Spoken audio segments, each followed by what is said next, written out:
다 함께 사도신경으로 신앙 고백 드립니다. 나는 전능하신 아버지 하나님 천지의 창조주를 믿습니다. 나는 그의 유일하신 아들 우리 주 예수 그리스도를 믿습니다.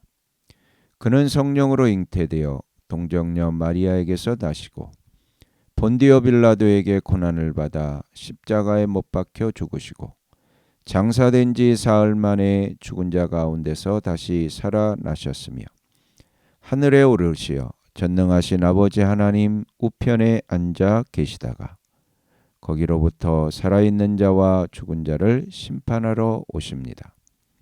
나는 성령을 믿으며 거룩한 공교회와 성도의 교제와 죄를 용서받는 것과 몸의 부활과 영생을 믿습니다. 아멘. 다 함께 화면에 있는 찬양 드립니다.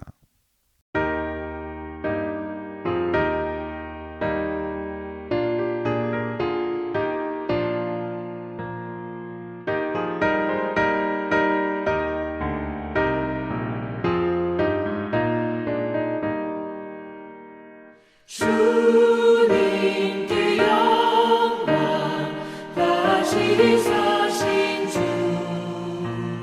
사방 권세 모두 이기시었네. 흰 옷 입은 천사 돌을 옮겼고 누우셨던 곳은 비어 있었네. 주님께 영광 다시 사신 주 사방 권세 모두 이기시었네. 부활의 주님 나타나시사 두려움과 의심 물리치셨네. 주의 교회 기뻐 찬송하여라. 다시 사신 주님 죽음 이겼네. 주님께 영광 다시 사신 주 사방 권세 모두 이기시었네.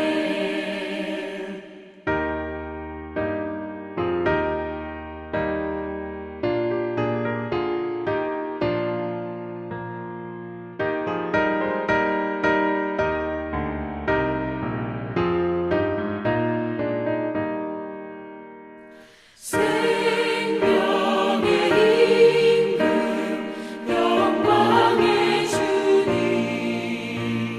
주님 없는 삶은 헛될 뿐이라.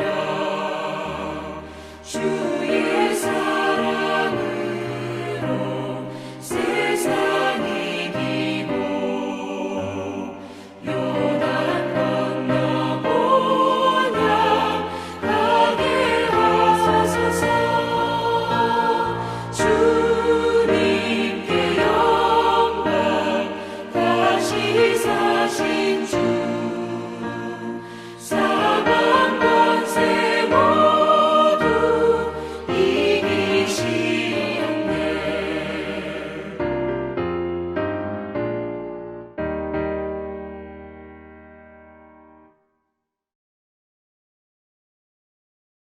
다 함께 화면에 있는 말씀 봉독하겠습니다.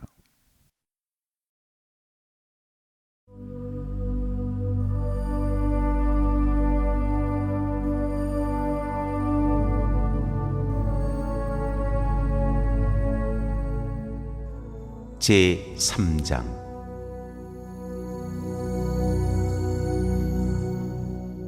안식일에 손이 오그라든 사람을 고치시다.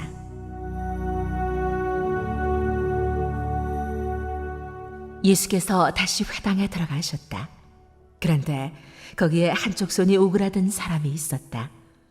사람들은 예수를 고발하려고 예수가 안식일에 그 사람을 고쳐주시는지를 보려고 예수를 지켜보고 있었다. 예수께서 손이 오그라든 사람에게 말씀하셨다. 일어나서 가운데로 나오너라. 그리고 예수께서 그들에게 말씀하셨다. 안식일에 선한 일을 하는 것이 옳으냐, 악한 일을 하는 것이 옳으냐, 목숨을 구하는 것이 옳으냐, 죽이는 것이 옳으냐. 그들은 잠잠하였다. 예수께서 노하셔서 그들을 둘러보시고 그들의 마음이 굳어진 것을 탄식하시면서 손이 오그라든 사람에게 말씀하셨다. 손을 내밀어라. 그 사람이 손을 내미니 그의 손이 회복되었다. 그러자 바리새파 사람들은 바깥으로 나가서 곧바로 헤롯 당원들과 함께 예수를 없앨 모의를 하였다.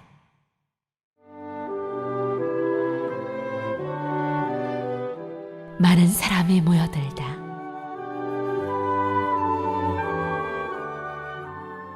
예수께서 제자들과 함께 바닷가로 물러가시니 갈릴리에서 많은 사람이 따라왔다. 또한 유대와 예루살렘과 이두메와 요단강 건너편과 그리고 두로와 시돈 근처에서도 많은 사람이 그가 하신 모든 일을 소문으로 듣고 그에게로 몰려왔다. 예수께서는 무리가 자기에게 밀려드는 혼잡을 피하시려고 제자들에게 분부하여 작은 배 한 척을 마련하게 하셨다. 그가 많은 사람을 고쳐주셨으므로 온갖 병으로 고통받는 사람들이 누구나 그에게 손을 대려고 밀려들었기 때문이다. 또 악한 귀신들은 예수를 보기만 하면 그 앞에 엎드려서 외쳤다. 당신은 하나님의 아들입니다. 그러면 예수께서는 나를 세상에 드러내지 말아라 하고 그들을 엄하게 꾸짖으셨다.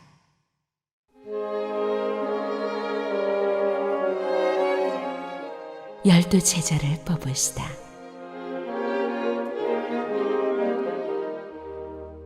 예수께서 산에 올라가셔서 원하시는 사람들을 부르시니 그들이 예수께로 나와왔다. 예수께서 12를 세우시고 그들을 또한 사도라고 이름하셨다. 이것은 예수께서 그들을 자기와 함께 있게 하시고 또 그들을 내보내어서 말씀을 전파하게 하시며 귀신을 쫓아내는 권능을 가지게 하시려는 것이었다. 예수께서 12를 임명하셨는데 그들은 베드로라는 이름을 덧붙여 주신 시몬과 천둥의 아들을 뜻하는 보아너게라는 이름을 덧붙여 주신 세베대의 아들들인 야고보와 그의 동생 요한과 안드레와 빌립과 바돌로메와 마테와 도마와 알페오의 아들 야고보와 다데오와 열혈당원 시몬과 예수를 넘겨준 가룟 유다이다.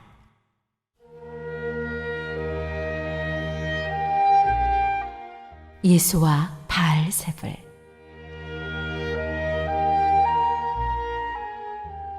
예수께서 집에 들어가시니 무리가 다시 모여들어서 예수의 일행은 음식을 먹을 겨를도 없었다. 예수의 가족들이 예수가 미쳤다는 소문을 듣고서 그를 붙잡으러 나섰다.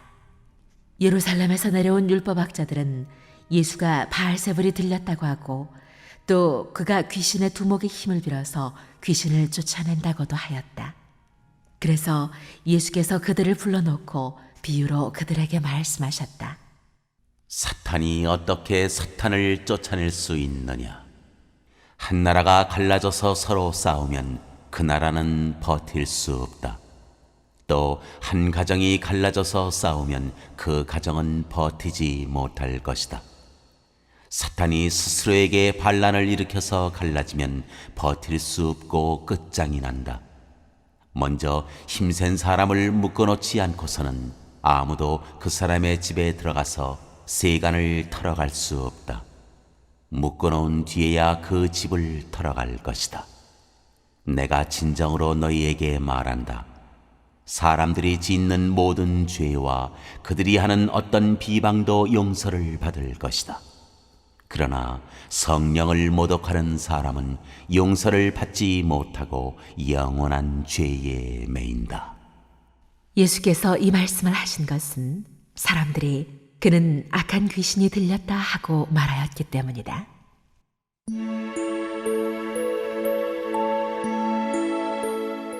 예수의 어머니와 형제 자매들. 그때에 예수의 어머니와 동생들이 찾아와 바깥에 서서 사람을 들여보내어 예수를 불렀다. 무리가 예수의 주위에 둘러앉아 있다가 그에게 말하였다. 보십시오. 선생님의 어머니와 동생들과 누이들이 바깥에서 선생님을 찾고 있습니다. 예수께서 그들에게 대답하셨다. 누가 내 어머니이며 내 형제들이냐? 그리고 주위에 둘러앉은 사람들을 둘러보시고 말씀하셨다. 보아라, 내 어머니와 내 형제 자매들이다. 누구든지 하나님의 뜻을 행하는 사람이 곧 내 형제요 자매요 어머니다.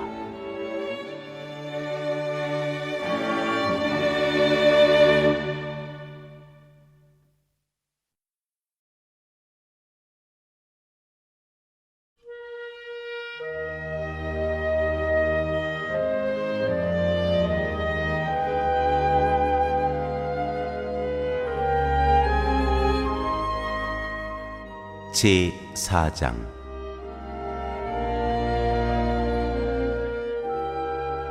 씨 뿌리는 사람 비유.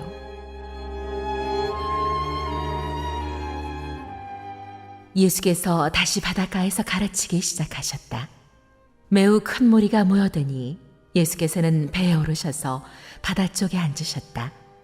무리는 모두 바닷가 못에 있었다. 예수께서 비유로 여러 가지를 가르치셨는데 가르치시면서 그들에게 이렇게 말씀하셨다. 잘 들어라. 씨를 뿌리는 사람이 씨를 뿌리러 나갔다. 그가 씨를 뿌리는데 덜어는 길가에 떨어지니 새들이 와서 그것을 쪼아 먹었다. 또 덜어는 흙이 많지 않은 돌짝밭에 떨어지니 흙이 깊지 않으므로 싹은 곧 나왔지만 해가 뜨자 타버리고 뿌리가 없어서 말라버렸다. 또 덜어는 가시덤불 속에 떨어지니 가시덤불이 자라 그 기운을 막아버려서 열매를 맺지 못하였다. 그런데 덜어는 좋은 땅에 떨어져서 싹이 나고 자라서 열매를 맺었다.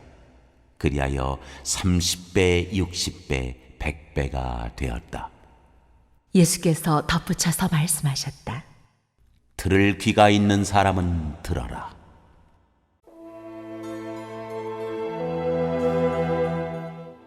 비유로 말씀하신 목적.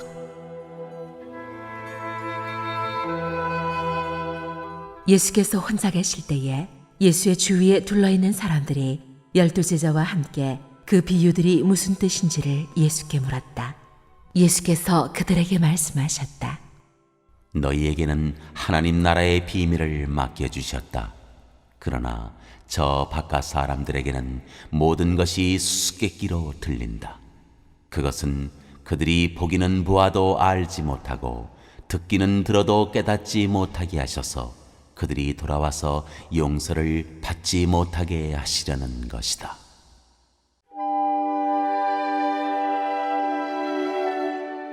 씨 뿌리는 사람 비유의 설명.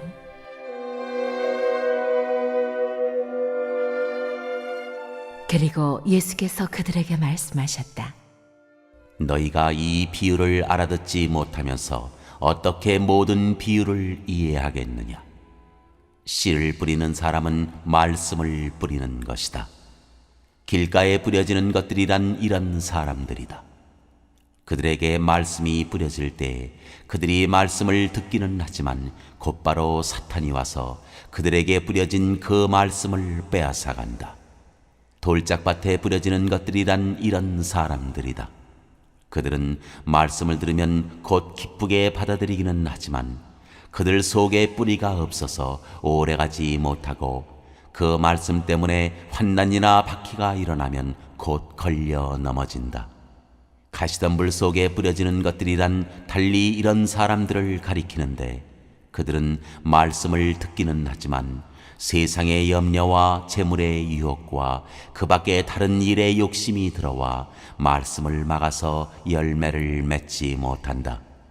좋은 땅에 뿌려지는 것들이란 이런 사람들이다. 그들은 말씀을 듣고 받아들여서 30배, 60배, 100배의 열매를 맺는다.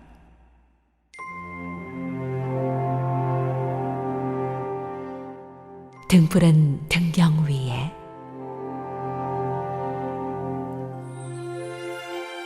예수께서 그들에게 말씀하셨다. 사람이 등불을 가져다가 말 아래에나 침상 아래에 두겠느냐? 등경 위에다가 두지 않겠느냐? 숨겨둔 것은 드러나고 감추어둔 것은 나타나기 마련이다. 들을 귀가 있는 사람은 들어라. 예수께서 그들에게 말씀하셨다. 너희는 새겨들어라. 너희가 되질하여 주는 만큼 너희에게 되질하여 주실 것이요 덤으로 더 주실 것이다.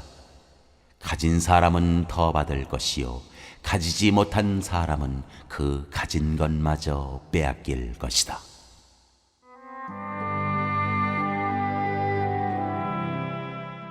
스스로 자라는 씨 비유.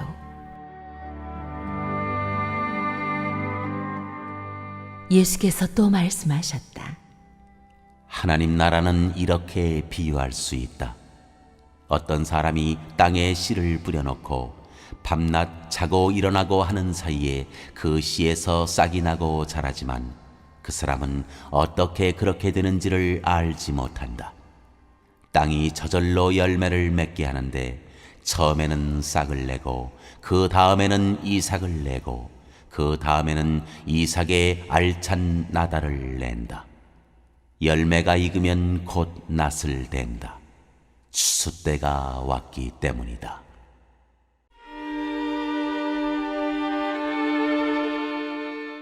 겨자씨 비유.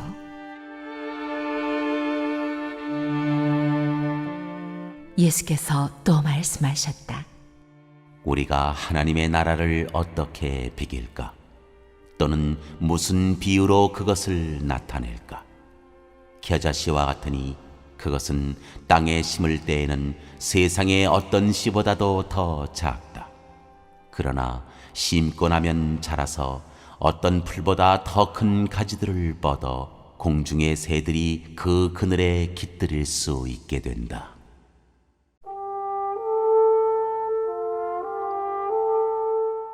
비유로 가르치시다.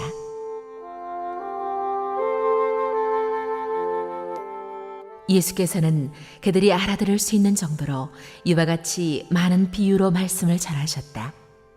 비유가 아니면 말씀하지 않으셨으나 제자들에게는 따로 모든 것을 설명해 주셨다.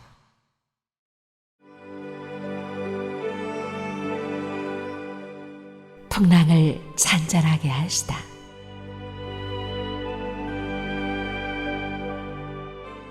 그날 저녁이 되었을 때에 예수께서 제자들에게 말씀하셨다. 바다 저쪽으로 건너가자. 그래서 그들은 무리를 남겨두고 예수를 배에 계신 그대로 모시고 갔는데 다른 배들도 함께 따라갔다. 그런데 거센 바람이 일어나서 파도가 배 안으로 덮쳐 들어오므로 물이 배에 벌써 가득 찼다. 예수께서는 고물에서 베개를 베고 주무시고 계셨다. 제자들이 예수를 깨우며 말하였다. 선생님, 우리가 죽게 되었는데도 아무렇지도 않으십니까? 예수께서 일어나 바람을 꾸짖으시고 받아들어 고요하고 잠잠하여라 하고 말씀하시니 바람이 그치고 아주 고요해졌다. 예수께서 그들에게 말씀하셨다. 왜들 무서워하느냐? 아직도 믿음이 없느냐? 그들은 큰 두려움에 사로잡혀서 서로 말하였다. 이분이 누구이기에 바람과 바다까지도 그에게 복종하는가?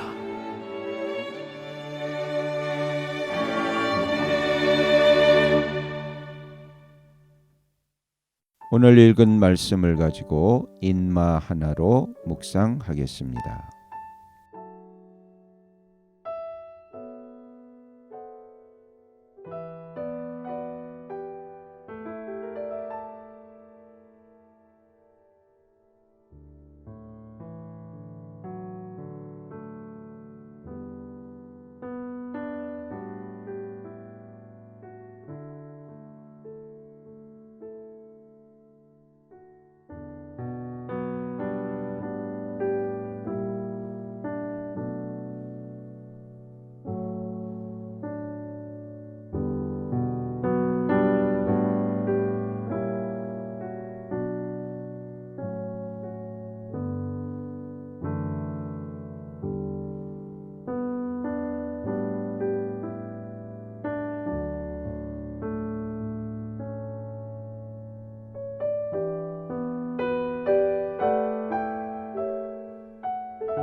오늘 묵상한 말씀을 가지고 기억에 남는 말씀 한 절을 적어보고 또 감사한 일을 한 가지 이상씩 적어보겠습니다.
오늘 묵상한 말씀을 가지고 기도하고 대통령과 위정자와 나라 민족을 위하여 교회와 환우와 우리 베스트 가족 구원을 위하여 우리 새암교회의 진로를 위하여 선교사님을 위하여 세계 복음화를 위하여 포세븐의 비전 이루심을 위하여 우리 다 함께 기도합니다.